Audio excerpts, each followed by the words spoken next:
Westlife. Hi Nolene, you're backstage with Westlife.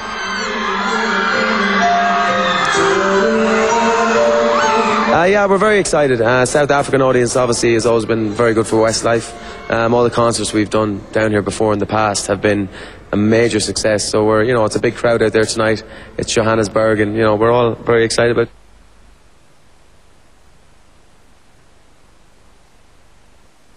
No, I think we'd all like to maybe get a bit of time on our own beforehand. When we were kind of kids, and when we started off 9 years ago, we all had our own little things of our own little kind of Lucky Charms and different things like that. But 9 years on now, I think it's we know what's ahead of us. We know what the task is. It's just about kind of getting your mind in the right kind of frame of mind, if you like.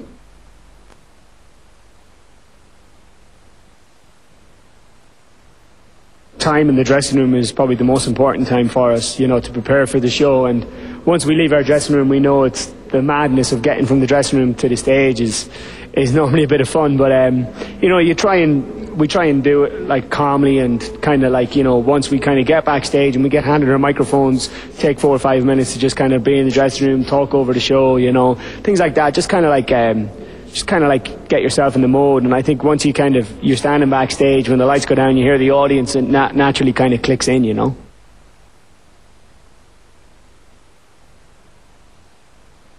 Well, we have like quite a simple rider, as they call it.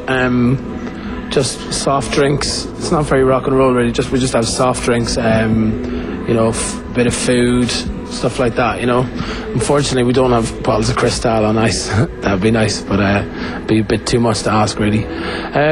So yeah, it's quite simple. It's nothing even to say really. It's just soft drinks and food.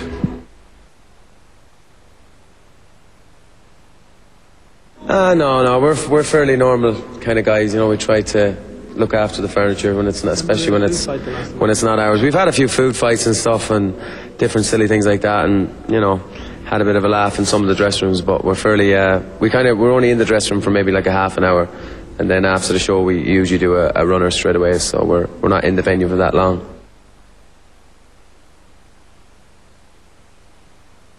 There's no real answer to it really. Sometimes you might go out to the bar and have a few drinks. Sometimes you end up in your room on your own. You go from madness to a car ride to literally silence in your room. And sometimes that can be hard to deal with. You try to kind of, all of a sudden you're trying to find something to do with yourself. But tonight's different actually, because we're meeting a lot of people after the show tonight. We're going to go in and say a quick hello to a party of people and kind of prize winners and stuff like that. And then we might have a beer out, before we go to bed, or we might have some dinner or something. Depends. If we've had an argument on stage, we might just all go our own separate ways and wait till the morning. Yeah, man.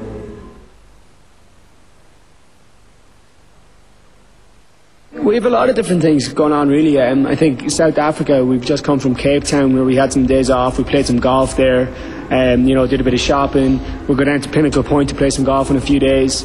I'm going to go do some surfing with a very famous South African surfer called Spider Murphy. He's a surfboard maker, and we do different things and stuff like that. But to be honest with you, it depends. I think it's nice being here this time of year for us as well, because the sun is shining, it's warm climate, and back home it's absolutely freezing. So time by the pool is always nice as well,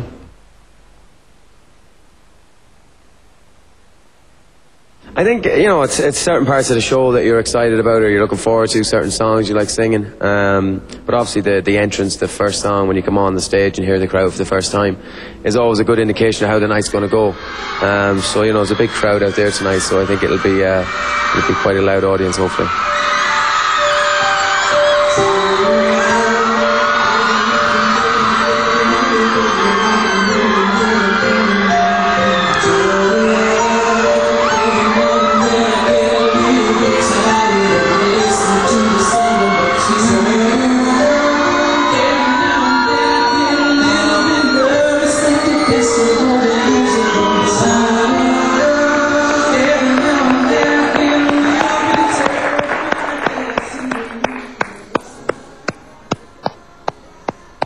You're back with Three Talk, and we've just heard what Westlife had to say when we caught up with them backstage at their concert last night. I'm sure lots of you at home are dying to ask Westlife a question. So give us a call on 086 22 33303, and our studio audience is also dying to ask Westlife a question. So we'll go with the studio audience. Your question first.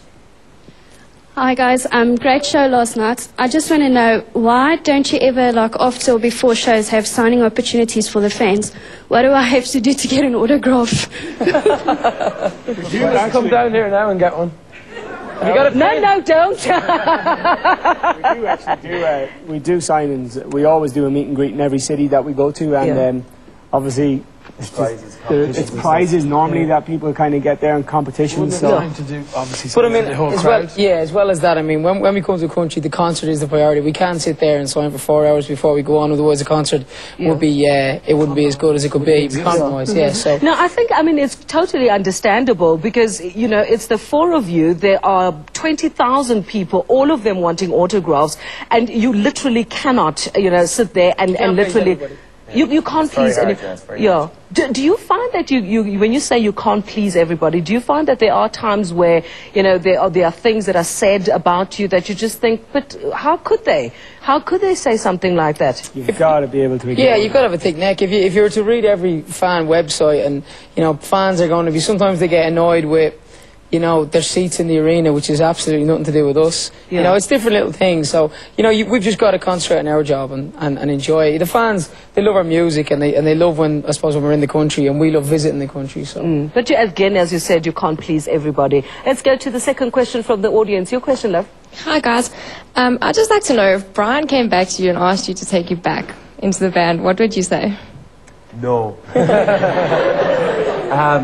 We would probably say no, I think, to be honest. No, we would definitely say no. We would definitely say no. He never would do anyway. He never would, and I think for us as a band now, he's actually 3 years gone out of the band next week, or in a couple of weeks' time. So we're it's this week. So we're so used to being a four-piece now. I think it'd be impossible to bring another member into the band and get used to that member's personality again. You know, we're very comfortable as a four-piece. We like being Westlife the way it is now, and I suppose he made that choice to go, which was a big shock to us, and we had to pick it up and then get on with it. You know, is that question asked often to you guys? Yeah, quite a bit. I think you know, obviously we haven't been in South Africa an awful lot since Brian left the band, so it's understandable why it's asked here. Yeah, and the new get-up, because the last time you were here, I think you were in all black, tuxedo-like.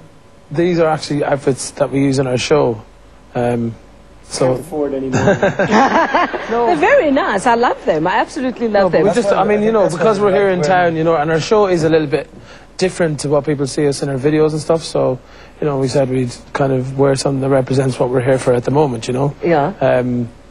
The show isn't kind of Westlife as they know it. You know, people that have been to see our shows before will know that it's not just all ballads. It's not just all suits standing there singing songs. Like, you know, it's kind of very high energy, and there's lots of lights and.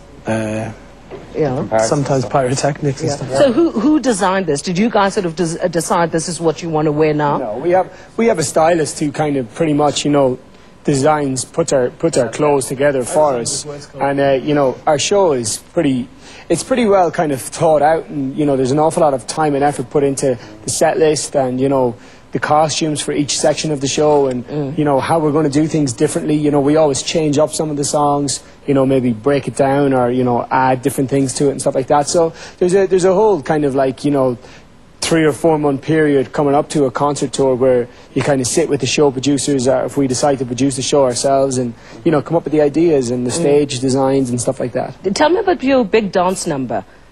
Which one? I don't know. Well, there's a few. There's a few.